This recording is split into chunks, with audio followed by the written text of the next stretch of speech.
Okay, ladies, this is month 1. This is the video for inner block 9.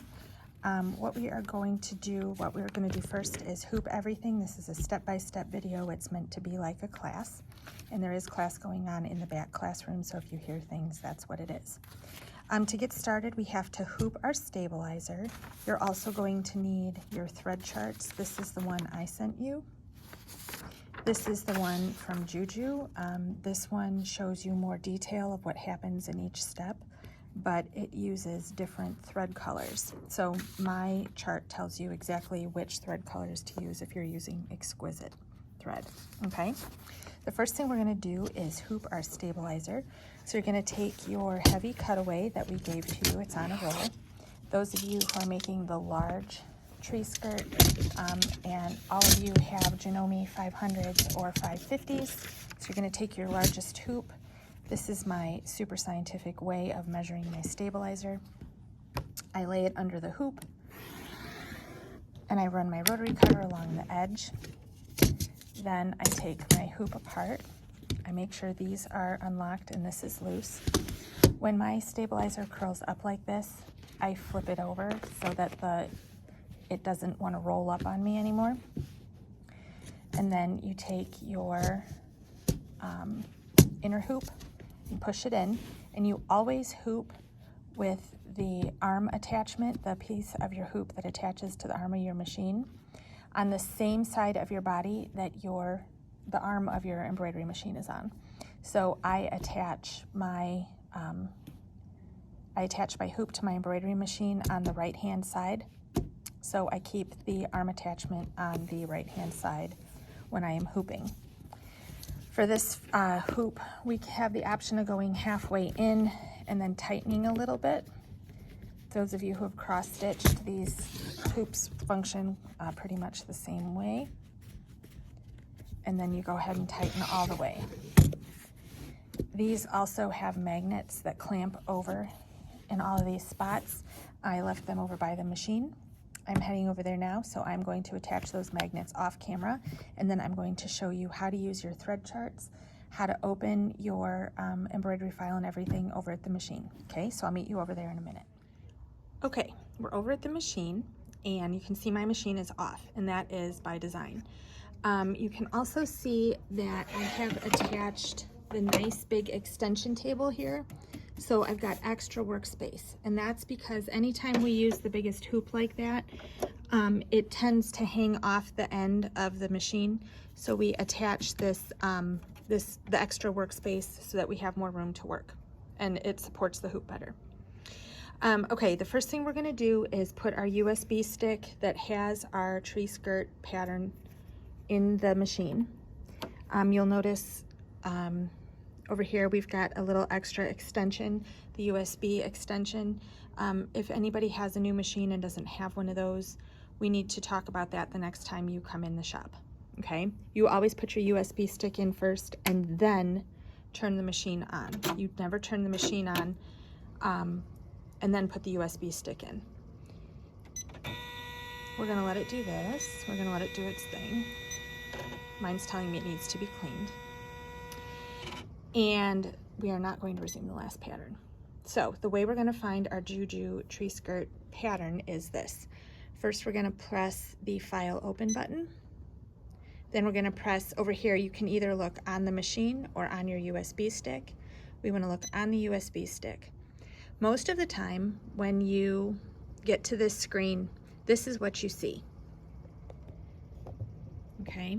You don't see your design. You don't see the file that you need.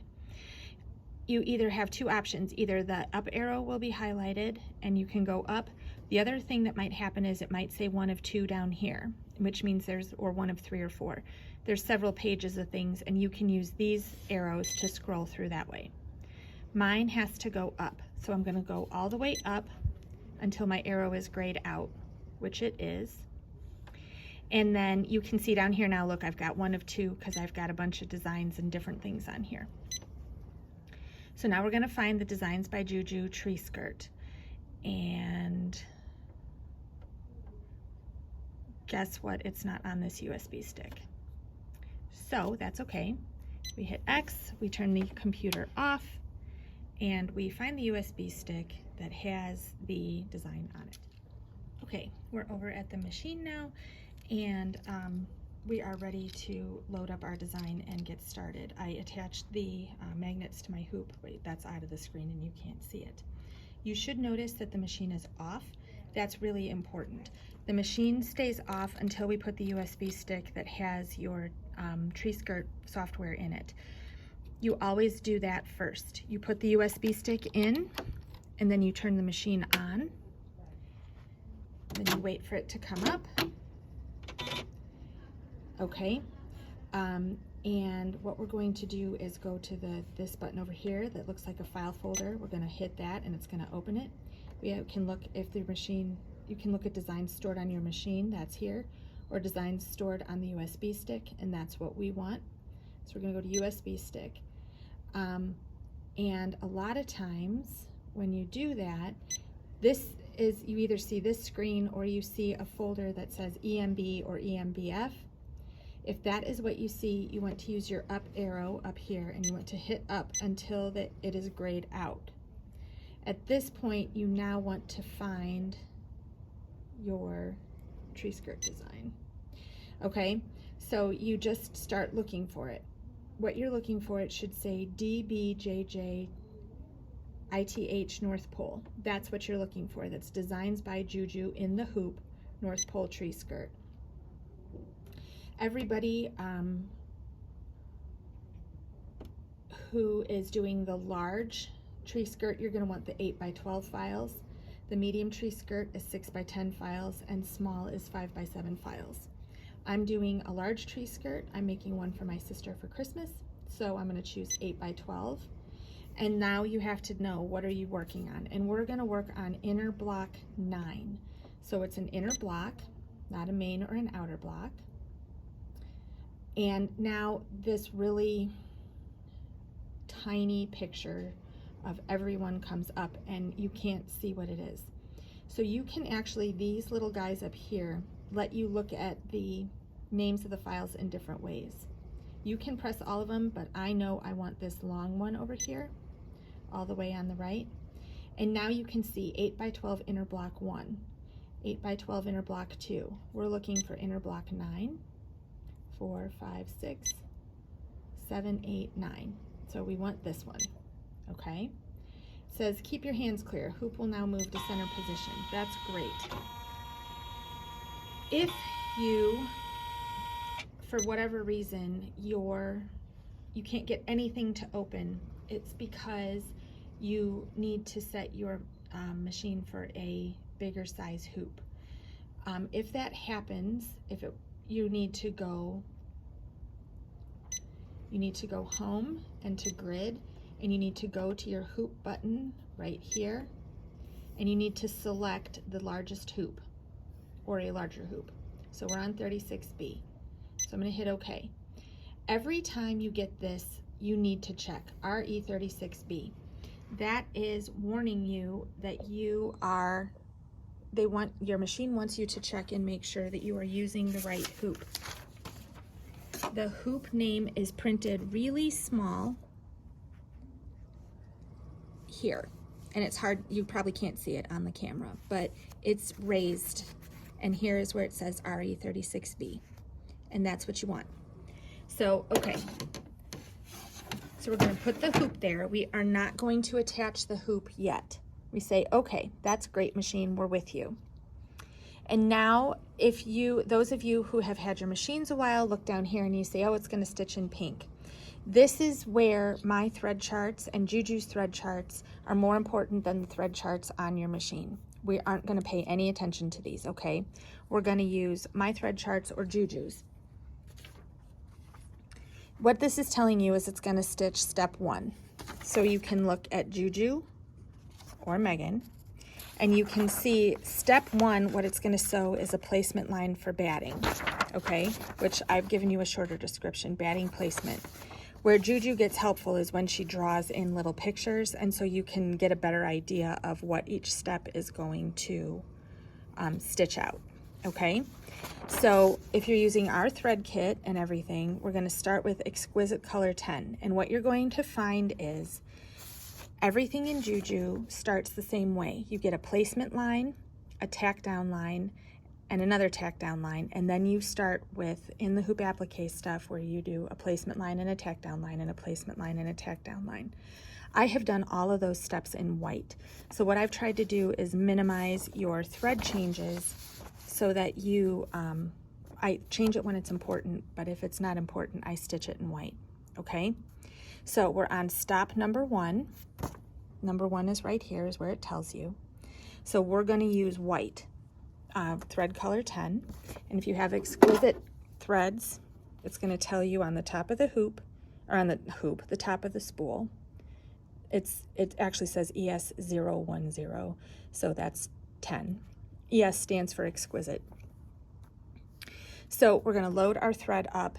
We're going to put a white bobbin in your bobbin case, and I already have one of those in there. And then we are going to get started. Those of you who need a quick recap on threading, put your spool right on the spool holder.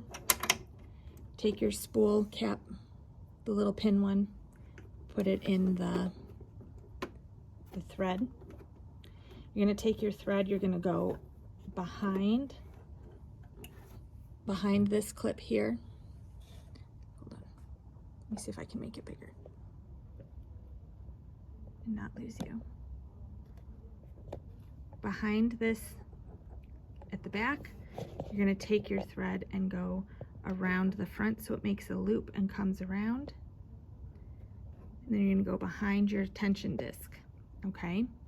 Once you do that, it's pretty standard Janome threading, down and up through the clip at the top of the take-up lever, behind the clip here, behind the clip above the needle, and then use your needle threader.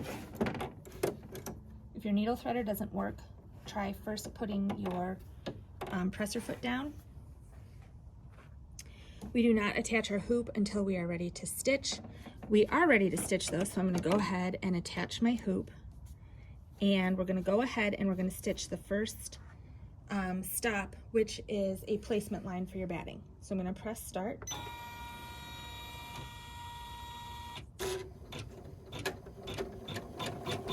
I'm going to let it go a little bit. I'm going to hit stop.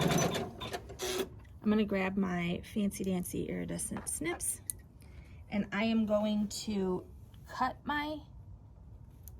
this long piece of thread I started with, and I'm going to throw that out, and then I'm going to hit start again, and I'm going to let it finish the placement line. A lot of times on these placement lines, because it's only stitching through stabilizer, and because it's using a nice long basting stitch, it can be hard, and you'll find that it doesn't necessarily take. You don't get stitches, you're just getting holes. That can be okay with you. The holes are enough to see where you need to place your batting.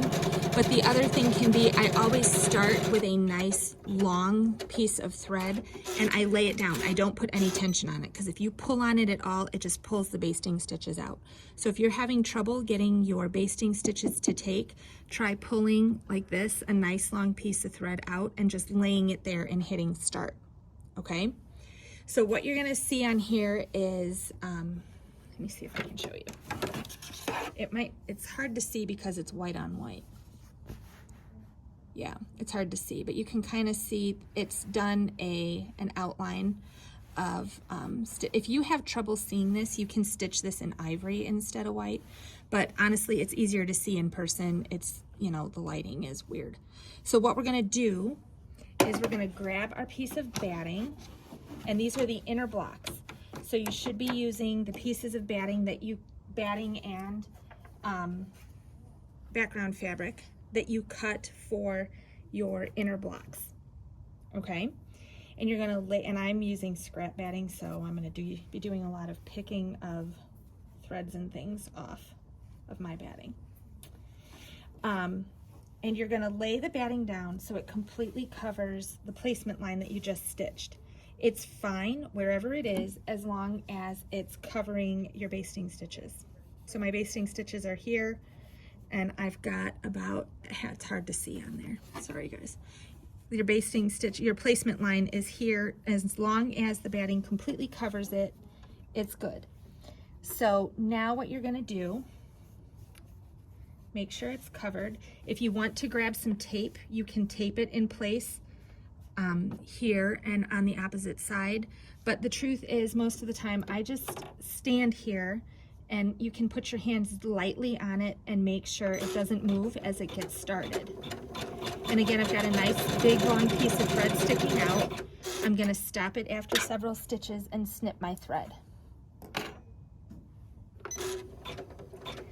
Okay, and we're gonna let it stitch down the batting.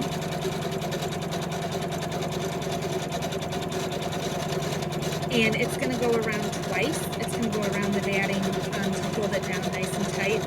It always does a double line of stitching when it's doing what are called tack down lines.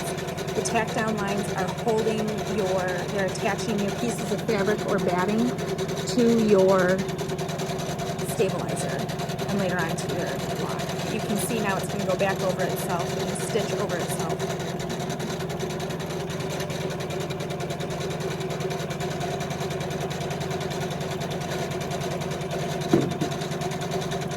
And again, this is step 2, batting tack down. Step 2 here. If you're using these Juju thread charts are included in your pattern from Juju. They will be, if you go look at your files on your computer, that's where they will be. Okay, so it's stitched the tack down lines. So now we're going to trim the batting. The other thing is, you guys, Juju did a complete tutorial that tells you the same things I'm telling you. It's just that the tutorial to print it out is 97 pages long. So those of you who've done this before probably aren't interested in printing it out, but those of you who haven't done this before, that tutorial is very, very good. Okay, so I'm gonna I've got these offset scissors that will let you cut in your hoop really easily. And they've got this duckbill on them here, so that what that does is it prevents you usually from cutting into things you don't want to cut into. Okay, the duckbill I put underneath what it is. I'm going to put it underneath my batting, and I'm going to go right up against the stitching line, and you can see I've taken the hoop off. So what I'm going to do is I'm going to take my scissors and I'm going to go underneath my batting here, and I'm going to cut. And there's a lot of different theories about the right way to use duckbill scissors. I like them when I'm trimming fabric. I like them for trimming batting. You're going to see that I will actually trim fabric with snips. I think you can get closer. You can use snips if you would prefer. So this isn't necessarily the neatest cut, and that's okay. But what we're going to do is trim the batting all the way around. I have to set it down to do it. But we're going to trim the batting all the way around. And then step 3 is the tack down for your main fabric. So what we are going to do is put this back on. And once we've got our batting trimmed up, you're going to grab your piece of fabric that you've cut for one of your inner blocks, and you're going to lay it over your batting. And again, this works out fine as long as your batting is completely covered, okay? And again, you can grab some tape, just Scotch tape. You can use paper tape. You can use washi tape, masking tape. Kimberbell sells special tape for this, but if I ever need to tape something down, 90% of the time I just use Scotch tape. So we're gonna make sure our batting is completely covered with our fabric, and then pull your thread. Get yourself a piece of thread out of here, and you're gonna hit start, and you're gonna let it go, and then you wanna trim your thread. You just wanna develop good habits so that your embroidery turns out nice and neat. And now you are going to let it stitch your main fabric tack down line.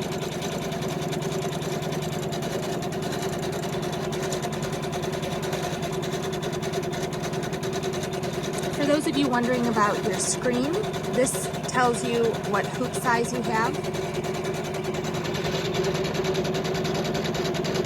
This tells you how big your design is in millimeters, and since I don't speak millimeters, it doesn't help me very often.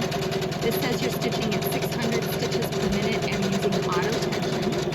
Your design has 5 different color stops, and it's going to take 20 minutes of stitching time. That's gone down a little bit. It probably started at 22 or 23. That's stitching time, not the time it takes for you to add fabric, stop, go get some coffee, take a bathroom break. Any downtime when your machine isn't stitching, it does not count. Okay? Down here at the bottom of the screen, this shows you what stop you're on, or what step you're on. We're on step 3 right now. We're about to be on step 4. And Janome machines always want you to raise the presser foot so they know that you know you've finished the step. Okay, we're on step 4, and step 4 stitches the stars. So we're going to change to exquisite color 604, which is a pale yellow right here. I'm going to zoom back out. I'm going to change my thread, so I've got pale yellow. I'm going to rethread my machine real fast, and I'm going to get it started again. And again, I will start with my thread laying out there, and then I will let it stitch 5 or 6 stitches and stop and snip the end.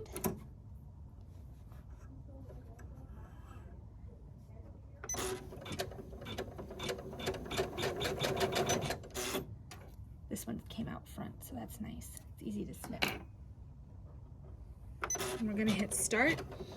Now this step takes a little while because it is a lot of stitching. So we're going to get started, and then after it stitches a little bit, I'm going to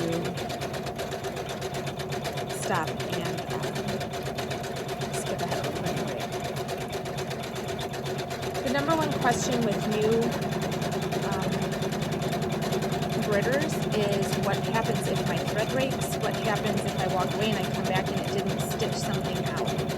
The key to that is knowing how to use your machine, and again the answer lies on the screen over here.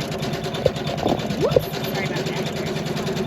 Right here it tells you what stitch is on, so if my machine were to stop right now,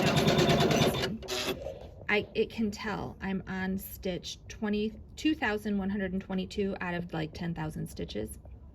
Okay, at that point, and these 2 buttons, the plus and minus, will let you go back and forth from stitch to stitch. So if you had a thread break, which we will simulate another video, but that's where you go to fix it.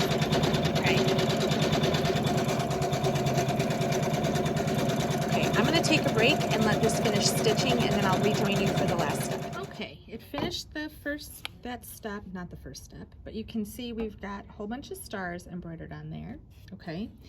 And I have changed my thread to color number 381, which is violet blue,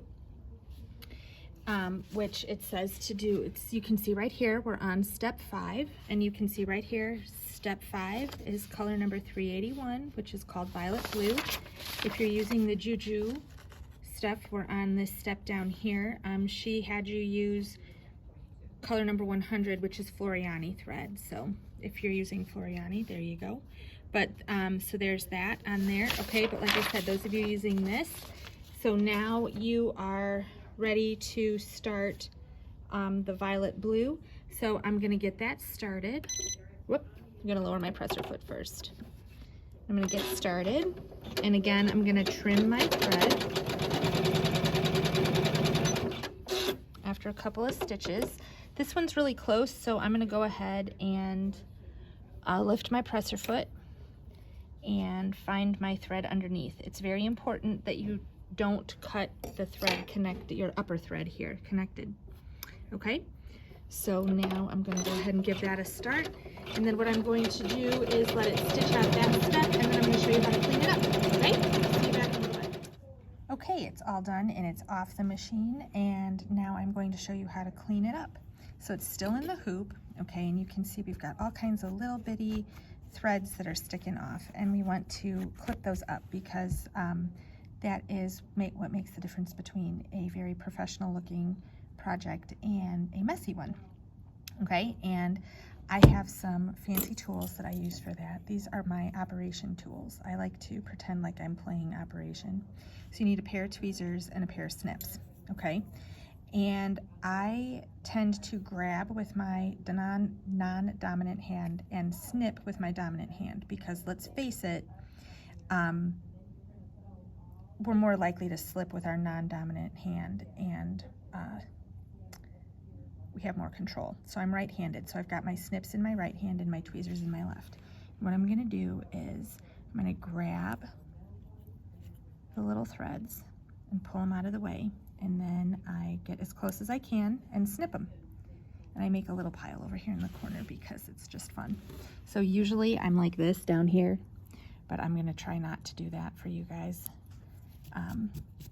But I'll be honest, it's hard to grab. Actually, I have another pair of tweezers that works a little bit better sometimes. There we go. So these guys, I'm going to grab with them right here, and that works better. I just got a new pair. So I just clean up any little threads that are sticking up, and then when I'm done, I'm going to take this out of the hoop, but I am not going to trim it up just yet. I would normally, but I'm going to save this and show you how to trim this in the video that is the general video for this month. Because I think there's a lot of experienced embroiderers who won't be watching these step-by-step videos, okay? So now what I will do is, it's all trimmed up. I take my magnets off. The correct way to take it out of the hoop is to loosen your there and up here, okay? Pull this out and pull your block out, okay? And what you should find is that if you pull back, there shouldn't really be any batting sticking out, okay?